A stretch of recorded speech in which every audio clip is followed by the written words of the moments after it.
The Bible does not reserve much space for the birth of a woman. In some ancient Hebrew books, Eve wasn't even created from the famous Adam's rib, but directly from the ground. Welcome to Time Compass. Certain Hebrew texts are even anti-feminist. Allegedly, before Eve, God gave Adam as a friend some kind of female demon named Lilith, who became not from a human rib, but from dirt, the same clay as Adam. Other people in the Hebrew tradition know a lot about Eve's life and are very good at remembering details. For example, they say that Eve was released into the earthly paradise 49 days after Adam. The shooting with the snake happened 80 years ago, in the second month, on the 17th day. One Hebrew writer claims that Eve was tempted twice, and that she succumbed to the temptation both times. However, she was not a bad wife. That's right, when Adam was dying, she tried to return to heaven to get some healing oil, but an archangel named Mihailo didn't let her in. And Muslims, in their version of the biblical texts, attribute a similar characteristic to Eve. She is portrayed as weak, flirtatious, and sometimes full of good intentions that she fails to realize.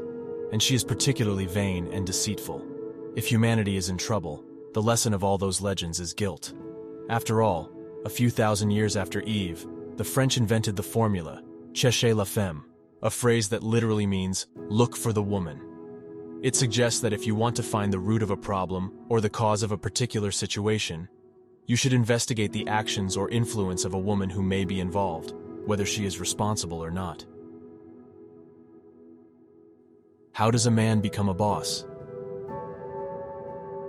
The historical Eve, which scientists are trying to reconstruct by studying the statues sculpted thousands of years ago, bones that seem to belong to humans and monkeys, and drawings on the walls of caves, was not even pretty, at least not for our taste. On some statues made before approximately 20,000 years, she is monstrously fat. She has huge breasts that hang down to her navel and hips covered with fat. Scientists think they are not grotesque caricatures, but extremely realistic performances. Growing old and thinking about children was compelling enough for her not to leave the cave. That was her role as a mother, the real chain he tied to the house. And that chain also had other huge consequences. Anatomical destiny, which allowed the man to expose himself to the risk of hunting and forced women to stay in the cave, offered the man, even if it was difficult and illusory, the glory of the sword, while she gave the woman a modest place by the hearthstone. Scientists claim that this is the root of male dominance, while women have to be the ones listening. But there is one almost mandatory stage in the development of a society where the roles have been changed. It's a matriarchy. As a rule, it coincides with the discovery of agriculture, which means binding nomadic tenets for the earth and creation properties, currently collective. Children become not only an extension of the species, but also the property of the whole tribe, so motherhood is considered a sacred function. That woman of the matriarchal age is some kind of Einstein or Von Braun's prehistory. She found it all: how to plant wheat, barley, and rice, how to knead and make bread and alcoholic drinks. But she wasn't the idle queen of that little world. Anthropologist Gordon Childe believes that these are among women's inventions: pottery technique, weaving, spinning, and growing flax and cotton. Such a woman is celebrated just because she achieves the greatest miracle, giving birth to children from her womb. Men, almost frightened, can justifiably make statuettes. When the wife is a cousin of a corn. If time travel is often science fiction, sometimes a field trip into prehistory is still possible today. There are still rainforests on the planet where tribes live as they did in the Stone or Bronze Age. For those primitive people, maternity has a magical function, even because of one detail that makes us smile. A primitive man sees that he gives birth to a child from a woman, but it is not always clear what role a man plays in that event. In Melanesia, one tribe believes that a woman creates a child out of her own blood. Another tribe, in the heart of Australia, believes that the spirits of children, who are tiny but already complete people, enter the body of the woman at the knee and come out of it only when they reach the right measure. The beginning of pregnancy brings about bathing in one of the holy rivers, with the rest next to it, under a certain tree or nearby certain rocks. They saw the same miracle of fertility in the way plants grew, and in the way women got pregnant. The prehistoric man believed that there was magic in the connection between a woman and the land. Sometimes he thought that a woman directly affected the fertility of the field. In Borneo, women collect and store seeds. At some parts of India, at night, women take off their dresses and pull the plow through the fields. In Latin America, a missionary didn't like how the people of the Orinoco region let women plant seeds in the fields while carrying babies. They answered, "You know they are women able to give birth to children, and we are not. When the women sow, every corn produces 2 or 3 cobs. This is because women know how to multiply seeds." Market in Babylon. Matriarchy is a stage that has outlasted all human societies. Centuries have passed. Out of collective action, it went to private property. Warrior or hunter, when they were returning home, they no longer chanted, "Our children, our estate," but "My children, my estate." From patriarchal Greece, here is what Aeschylus says, "A mother does not give birth to a child, she is only the keeper of the seed." There are qualities in a man. Children are the property of the father. If a father kills his son, the law sometimes punishes him, but if he kills his daughter, the patriarchal regulations absolve him. All authority over the daughter entrusted belongs to the father. With marriage, that right passes to the husband. Virginity and fidelity are required only of a woman. Families are monogamous only for the woman. Concubines and prostitutes create regrettable polygamists. If a woman remains a widow, she becomes the property of her husband's heirs, if they do not burn her with her husband's corpse, according to the tragic ritual that she observed for years in India. Motherhood is still celebrated, but the real miracle becomes pleasure. Prostitution becomes sacred. To name an unusual example, let's enter the temple of the goddess Ishtar in Babylon. Girls, festively dressed and with lovely wreaths in their hair, stand in rows in front of the pillars and statues of the gods. They are very young, at an age for marriage according to Babylonian understandings. The reason for this meeting would also make us, at this time, without prejudice, shocked. In Babylon, girls from the people, or princesses, must, once in their lives, give themselves to any stranger who enters the temple. The stranger represents the deity. The men enter, perfumed and stung. They go around like in a market of virgins. They choose the one that inspires them the most to a miracle.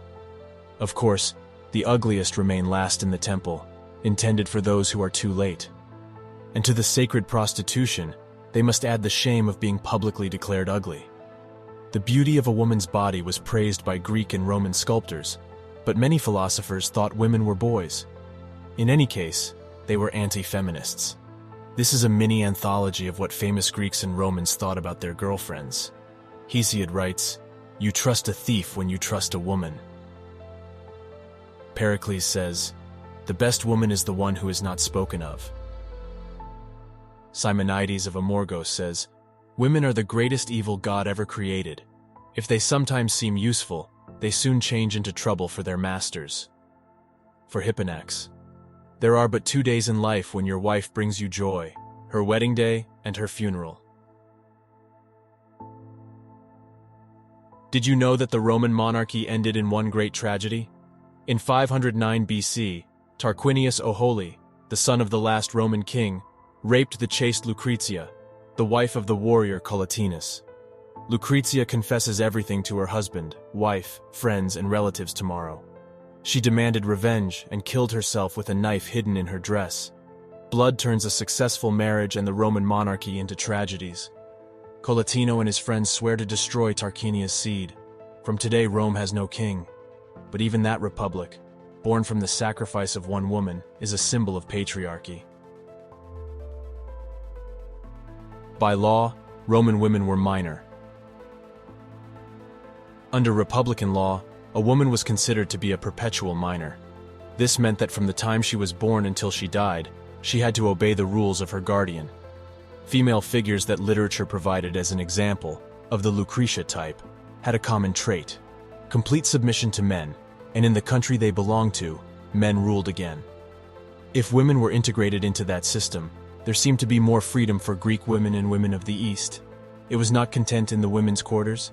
She attended dinners in the world's convenia. She went to the theater. She supervised the slaves, she took care of raising children. They called her domina, or madam. But if she went off the rails, if she indulged in some sectarian adventure, the husband had the right to kill a woman from the common people, would be punished in a strange way for adultery. They would take the accused to some notorious street where any passerby could have intercourse with her. But the poor thing was wearing countless bells. Their sound was supposed to announce all her shame.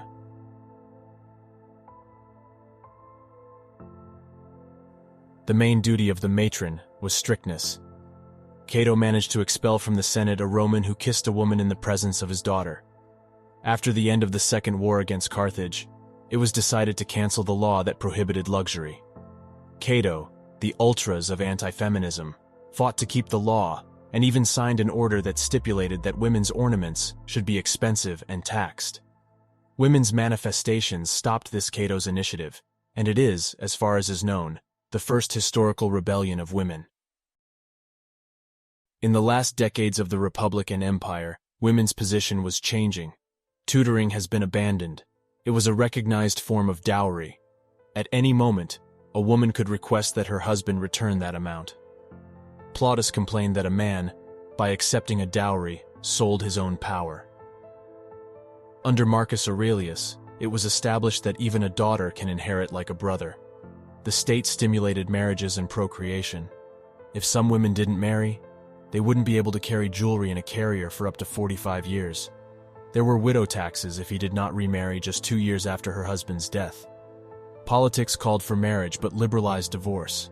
The motives were similar to those used for American divorces. For example, it was enough to say that the woman went out into the street with her face uncovered. Finally, the reason was not even needed. A husband or wife could simply declare that their marriage was dissolved. Seneca said, "Our most famous ladies began to count the years by the names of ex-husbands." Known is the case of a Roman woman who after 24 marriages married again the man who he divorced 23 wives. That emancipation of women by the emperor in Rome went in two directions. On one side were the Neroni celebrities who, for one bath, required the milk of 500 donkeys, Nero's Poppaea, moved the furniture of the imperial court to the house of the current lover, Messalina, or followed romantic rules in Trige, Agrippa the Younger. On the other hand, on the other side were women who were interested in culture, and less often in some professions. But what did the male "I think of their opinion" is defined in, whereby the poet Juvenal writes, "Nothing is more boring than certain women, who, as soon as they sit down at the table, praise Virgilio, or compare him with someone else by a writer. What is she like for him? Was an ideal woman. She whom Malo reads and what he reads does not understand.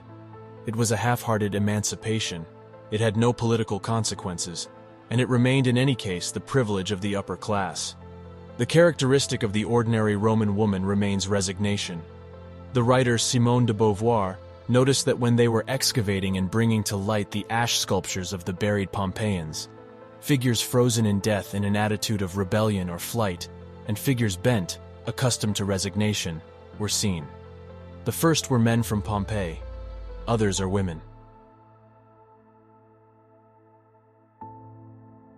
The one who beats some orphan woman and causes her to lose a child from that lice in the womb must pay a fine of 3 groschens. If he cuts off the tail of a horse that does not belong to him, he must pay 6 groschens double. It was established in 642 by an edict issued to Italy by the king of the Lombards and Romans. The Middle Ages, which began 200 years ago, will last another 8 centuries. What was the meaning of that millennium in the history of women? A law that thought a horse's tail was worth more than a pregnant woman allows us to take a look at a long barbarian era. The light of poetry that softens it belongs more to gentle fiction than to reality. Even when they are authentic, fragments of life have a background, which we must not forget. Deacon Paolo gives us a vivid example. According to the archives and military bivouacs, Paolo was a monk who wandered around the world a bit, and then returned to the monastery to write down what he learned from court gossip. For women, he kept the portraits in the most vivid colors, as when he was describing Rosamond, forced to drink from her father's skull, or the enamored Romilda, who opens the city gates to a beautiful enemy. Among the first adventures of Lombardy in Italy, he mentions a name as sweet as a song, Theodolinda. She was the daughter of a Bavarian king and promised to Autari, who would become king in Padua through the fog. One set of envoys decided when and how he would celebrate the wedding. The personal sympathies of the newlyweds were details that could be ignored, but Autari was too young not to succumb to the temptation to see her face. So one day, 589 took off the crown, mingled with the envoys, and went to the castle of Theodolinda. The king of Bavaria did everything that protocol required. Then he listened to the brave young man of the person who explained it to him like this. "My king and master Autari sent me to see your daughter, who will be his wife and our queen, so that he could tell his master what she looks like." In the group of envoys, two young men pushed each other and stifled their laughter. He spoke alone to Autari, whom neither the old king nor any other Bavarians had ever seen before. Full of paternal transmission, the king led Theodolinda out. If the frescoes in the Cathedral of Monza, where all these stories are depicted, are any indication, Theodolinda was as beautiful as a doll. Her hair fell on her shoulders, wavy and golden like the rye that grew around the castle. The young man makes another request. "Since we have seen your daughter and want to make her our king, we would like, if your majesty comes, to receive a cup of wine from her hand, so we can examine it with her." Father approved. Theodoland held out the goblet, and Deacon Paolo says, Auri, when he was returning the cup, touched it with the young woman's finger without anyone noticing, then brought her right hand to her forehead, nose, and face. The dim light of the torches concealed the blush of the princess, who later at night told everything to the nanny. The old woman smiled because she had seen enough love and war. If that young man had not been the king, your betrothed, he would never dare to touch you. If you are innocent, walk on fire. The story of Theodolinda is beautiful propaganda. A deacon who was himself a Lombard wanted to show that his people were capable of lofty feelings and that they highly valued women. They didn't even dare her to touch. But why is it because of her personal dignity or because of male property? Answer is, Rotary himself with his decree. No woman may act according to his will, but must always be subjugated to a male member of the family, or in the absence of this, the king. It's member 204 of the aforementioned code. 100 years later, another Lombard king, Liutprando, dictated to his writers, "Father or brother have the power to give or promise a daughter or sister to whoever they want and whenever he wants." The groom buys the girl, paying her parents a ransom, which, in recent years, the Lombardic rule has reduced to a symbolic object. But only at the end of the first night does the marriage take on its full importance, when the man gives the bride a Morgengabe, also called a reward, for chastity. Marriage is not indissoluble. The husband is allowed to divorce as much as he wants. If he cannot find any fault with the woman, he must pay a fine of 500 guineas, half to the woman's relatives and half to the king. If she is guilty of something, things change. If she was sterile, marriage without children was always the fault of the woman. She had to return to her relatives without them and without 1 penny. If she allowed herself some sentimental freedom, the law suggested the husband become a widower. Of course, there were controversial cases. In marriage dramas, which excited the society of that time, he accused her of adultery. She claimed to be innocent. If the spouses were from the upper class, the judgment was settled by duel. Obviously, the woman was being represented by some champion, but the husband also sometimes thought it was wise to choose a representative. Paolo Giacono tells what happened to one of Theodolinda's daughters. She was accused of adultery. One of her fiancés, named Carello, then requested from the king to fight for the honor of his mistress. Carello clashed with the prosecutor, was defeated by you in the presence of the whole nation, and the queen was restored to her dignity. No one doubted the magical connections that exist between the chastity of a woman and the warrior skills of her representative. Even the husband, who received his wife in his arms, was not duped. God's judgment was used to find out if any woman had committed adultery, as well as for any other questionable act. The list of such evidence is an unimaginable museum of horrors.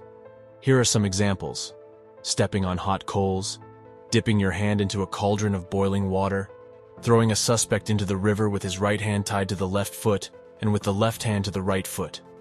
If the poor man, or often the poor thing, came out of that rehearsal safe and sound, his innocence was proven.